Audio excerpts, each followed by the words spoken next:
It has been almost 6 months since Apple released iPadOS, which was the company's first attempt to differentiate the iPad user experience from its older sibling, the iPhone. Apple did this by giving customers iPad-specific features that were really reminiscent of old computing context. Now, at the outset of iPadOS, it really felt that this was going to be the iPad's time to shine and claim the throne back from the Mac and become the full-fledged computer that everyone thought it was going to be. Well, after a short time, it became apparent that iPadOS, while it was full-featured, it did have some shortcomings, especially if you're someone like me who uses your computer for maybe 70 to 80% of your computing tasks. And so that's going to be precisely the subject of today's video. I use my iPad for creating, doing, managing all aspects of my personal and professional life. And in today's video, we're going to go walk through what are the 5 features that need to be in iPadOS 14 to remove any limitation. I am Mike, and this is Tech 24/7 TV. Let's get started.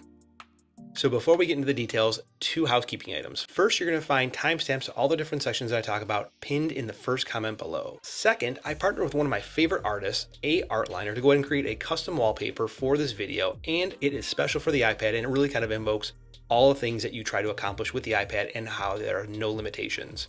I'll put a link to that down in the video description below, as well as a link to all of her work.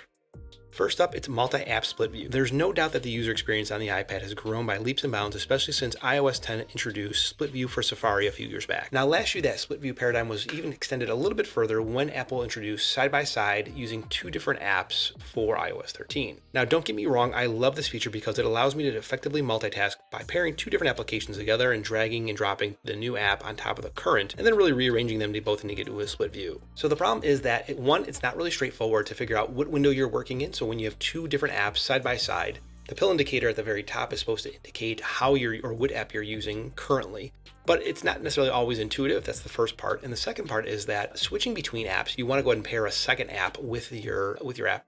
You're limited to having apps only within the dock of your iPad, and I think that is kind of a discoverability problem.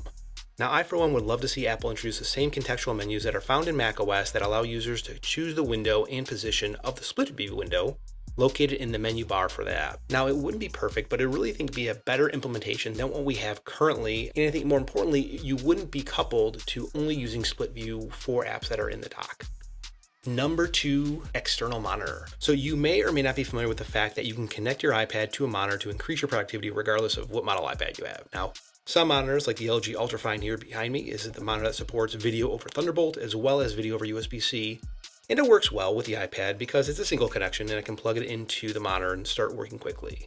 Now, there are other monitors or even iPads that require a breakout cable like the HDMI video cable that Apple sells, but it's mostly going to give you the same results. Now, the problem here is that first, iPadOS only allows mirroring with the iPad display, which if you're not familiar with that, mirroring is the same exact display that you see in your iPad is going to be shown on the external display. You can't extend your desktop like you can on a traditional computing device. So mirroring can be helpful in some situations, but I'm really the person who wants to extend my desktop more than anything because 1, I love having the extra screen real estate, and 2, I think it's better window management and usability from kind of a productivity standpoint. Now, the second problem here is that not only can you not extend the display from your iPad to the second monitor, even if I wanted to, like, a traditional computer, I wanted to put my iPad in clamshell mode, close the display or sleep the display, I can't. The display is always on. And it's just kind of, it seems silly that I always have to have mirroring turned on. I can never, close the case or close the cover on my iPad. Always have to have those 2 displays on. It's a little bit frustrating. Now, third, it would be really great if the iPad could upscale the display output so that the entire display area is being used instead of having these big black bars consuming the side of the external display.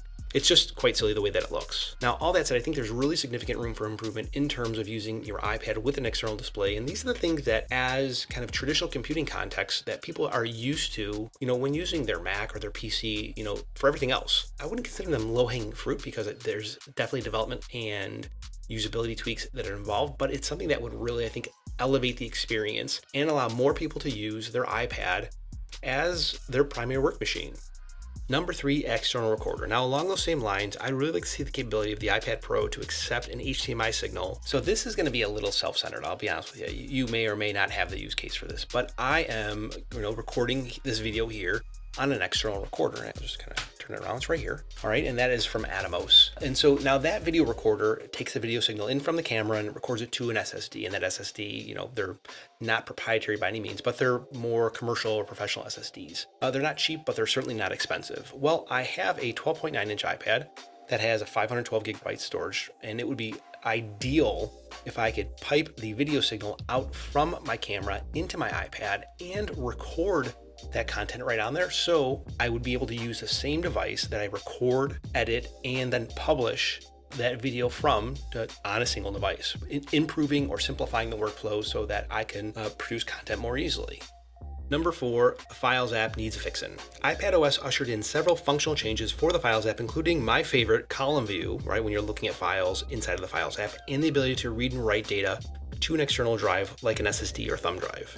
Now, unfortunately, it's not all sunshine and rainbows when it comes to the Files app in iPadOS 13. One, I can't reformat a drive inside iPadOS, so I can have the ability to connect my drive to my iPad, have it readable, but if I want to reformat it, I can't do that. I have to unplug it, pull it back into my Mac, and then reformat there, and then plug it back into my iPad. Second, I can't add multiple tags to files at the same time. I have to go ahead and add tags individually per file or add them individually per multiple files. And number 3, I can't even change the file extension on a file. If I want to, I have to go ahead and export it out of my iPad into another file manager app, change it there, and then re-import it back. It's just, again, these are really nuisances because these are like classical computing tasks that you do on your Mac, and they should be available on your iPad as well.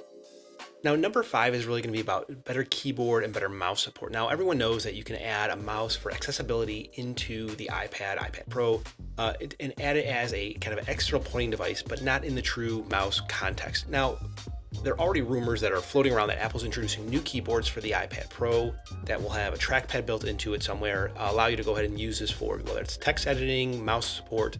But Apple really needs to take that green blob that you have on your screen for the mouse support on the iPad and refine it to a much higher degree than it is today. You know, you want to be able to hover over links and get more contextual menu of what you can do with those links. Whatever the case is, you know, there's no double click. Just the whole interaction method with the iPad and the mouse is not really refined or as refined as it should be, especially for something that you want someone to use for a majority of their computing tasks, or again, for all of their computing tasks. Now, I'm especially excited about having a trackpad or better trackpad functionality built into the iPad. I do have the Bridge Pro Plus coming. It was delayed because of COVID-19, but regardless, it should be here very soon. I think probably in the next 3 to 4 weeks. And I look forward to reviewing that in advance of having all these features from Apple to make the user experience better. But still, it really helps having Apple push the boundaries of what first-party support on a keyboard, a peripheral, a mouse, Magic Mouse, whatever the case is, will look like on that iPad. Now, those are the 5 features that I want to see Apple go ahead and bring to the iPadOS 14, but I want to know from you, what do you want to see Apple bring? What do you want to see them take away? Whatever the case is, let me know in the comments below. Now, in all seriousness, there's a lot of things going on right now in the world. I want you to go ahead and wash your hands. I want you to stay away from people and don't get sick, all right? I want you here. I'll talk to you guys later. So unfortunately, it's not all signage.